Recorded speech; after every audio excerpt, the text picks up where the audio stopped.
Salut à tous les amis. Bon, fallait absolument que je vous parle de l'Alpine, de la nouvelle Alpine A290 là, qui vient de sortir. Bon, les précommandes étaient déjà ouvertes depuis quelques mois, mais ça y est, tout le monde a fait les essais, tout le monde en dit du bien, et moi j'ai envie de la critiquer. Alors je vais vous donner mon avis parce que j'ai mis du temps à trancher, sûrement parce que on est biaisé. Je vais vous expliquer pourquoi. Déjà pour commencer, on va faire un petit descriptif de la voiture.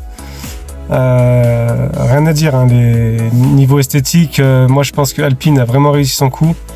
À savoir que c'est pas une Renault, c'est vraiment une Alpine. Quasiment tout est changé. Le moteur c'est pas le même que la R5. C'est un moteur qui provient de la Mégane E-Tech ou Scénic E-Tech. Donc déjà pour ça a changé. Elles ont des voies plus larges, 60 mm. Les pare-chocs sont différents. Les portes sont différentes, les intérieurs sont différents, donc c'est vraiment une Alpine à part entière. Ce qu'on retrouve de sympa, moi ce que j'adore, c'est les jantes Snowflake, la noire, elles sont magnifiques. On retrouve aussi l'esprit Alpine qui rappelle les A110 avec les feux de jour qui sont plus sur les pare-chocs comme sur les R5, mais sur la face avant sous les feux, donc ça fait les quatre feux qui rappellent l'Alpine avec les petites croix au milieu, qui fait un petit clin d'œil aux anciennes voitures de rallye ou d'anciennes voitures de piste où on mettait du scotch dessus au cas où soit cassé pour pas que le verre s'éclate en 1000 morceaux. Donc en fait, il y a deux versions. Il y a la version 180 chevaux et la version 220 chevaux. Elle démarre à 38 000 € pour finir dans les 46 000, même 48 000 € pour la version qui était en précommande, celle qui est numérotée. Moi, ce que j'en pense de cette voiture, c'est que on est biaisé parce que on a tous notre ego français.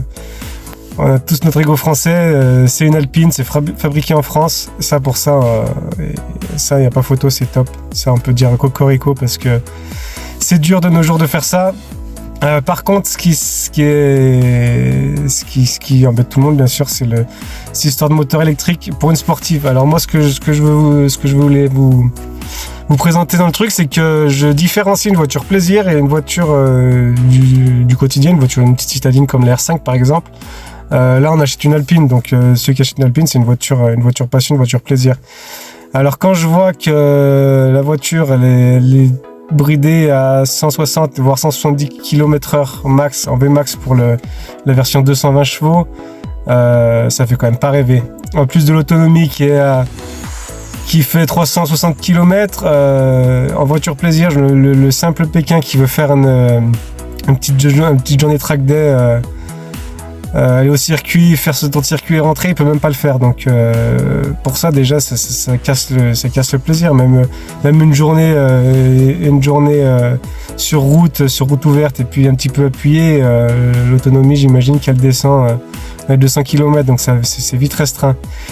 Alors au-delà qu'elle soit magnifique, c'est sûr, parce que moi je la vois bien en bleu avec les jantes Snowflake. Il n'y a pas photo, elle est magnifique, hein, elle représente bien le design de la R5, puis ça fait toujours, on se rappelle toujours de la R5 Alpine, quoi, R5 Turbo. Donc ça c'est bien, mais par contre quand je vois les performances, que ça fait 1,5 tonne, le meilleur temps 0 à 100 pour le 220 km/h en 6 secondes 5, ça fait pas rêver. Alors la performance est bien, j'ai vu les essais de dynamique, on va dire, des trains roulants sont top. Il y a des trains arrière multibras à l'arrière. Tous ceux qui ont essayé, même des grands pilotes, ont des bons retours là-dessus.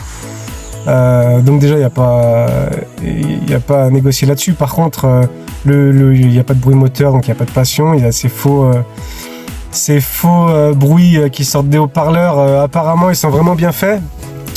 Mais bon, ça vaut pas un moteur thermique, c'est sûr.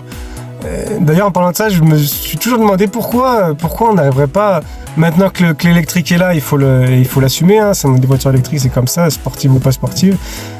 Pourquoi on n'arriverait pas à faire des bruits de voitures électriques, moteur ou roulant, ou les bruits d'air qui frottent la caisse, plutôt sympa, comme je sais pas moi, il y a les vaisseaux de Star Wars par exemple, ils ont des bruits assez stylés quand même, les uns quand ils font la course les uns contre les autres. Et pourquoi on n'arriverait pas à faire des bruits moteurs électriques sans faire de l'artificiel? peut-être pourquoi pas, hein, avec des jeux d'air ou de frottement, de roulement. Enfin bon, bref, je divague. Donc je disais, ouais, par contre, j'ai regardé un peu la concurrence qu'il y a. Alors, il n'y a pas vraiment de concurrence parce que, allez, on pourrait comparer la i208 CGT, là, qui fait 156 chevaux. C'est pareil, c'est bridé à 150 km/h. Le 0 à 100 est à peu près identique. Bon, les trains roulants sont quand même moins performants. On a la Fiat 500 qui est pareil, dans les mêmes performances que la i208. Quand on reste toujours dans les mêmes prix, bien sûr. Beaucoup moins sportif, beaucoup moins stylé, il y a moins d'histoire derrière tout ça. Mais par contre, si on compare avec des moteurs thermiques, dans les mêmes prix, j'ai vu qu'on peut s'acheter une Audi S1, 4 roues motrices, avec un remoteur thermique qui fait du bruit, avec 250 chevaux, si je dis pas de bêtises. Ouais, donc ça fait peur, hein. J'ai vu la Polo GTI aussi, mais c'est un peu moins performant. Donc il n'y en a pas vraiment de concurrente. Le seul truc, c'est que bon, ils vont en vendre pour l'exclusivité, pour le nouveau modèle, mais ce qui me fait rire aussi, c'est de comparer les perfs avec la R5 Turbo, la Turbo 2. Elle a un 0 à 100 équivalent, elle a un vrai moteur à l'arrière, elle a une gueule de fou. Ça prend 220 km/h en VMAX.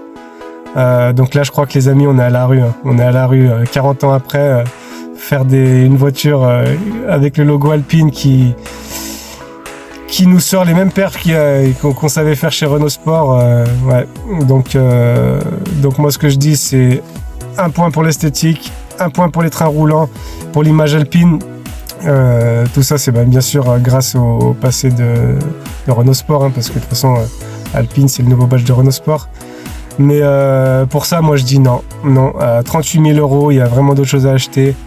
Des trucs qui vous feront plaisir, qui vous font vibrer. Et à part qu'elle soit belle, il n'y a rien d'autre. Mais si c'est pour la garder dans un garage, une voiture passion, pour moi, ça n'a aucun intérêt. Donc, je suis un peu triste. J'ai mal à ma France parce que je la trouve vraiment sympa. Elle a vraiment une gueule magnifique, bien franchouillarde. Là-dessus, s'il y a des préparateurs qui sont chauds pour nous mettre un petit moteur électrique, un petit moteur thermique, pardon, je rigole, ça va pas, non? Un bon petit moteur thermique qui fait du bruit, là, ça pourrait être vraiment un truc vraiment sympa, mais bon, bien sûr, pas homologué sur route. Bon, dites-moi ce que vous en pensez, les amis. À bientôt, ciao, ciao. Okay, let's go.